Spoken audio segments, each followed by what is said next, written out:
När det är rött, är det rea? När det är röda siffror, är det rött? Ja. Och när det är svart, vad är det då? Vanlig pris.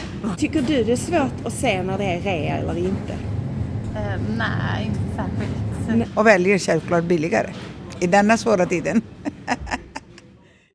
Att jag kan förstå att det kan göra det.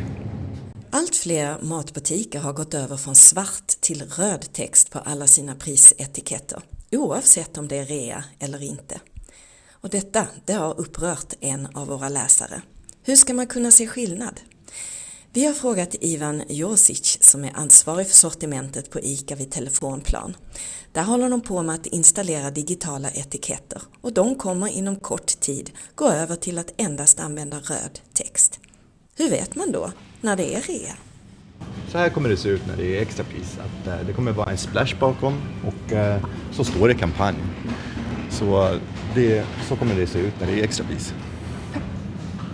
Kanske vi vinner på det.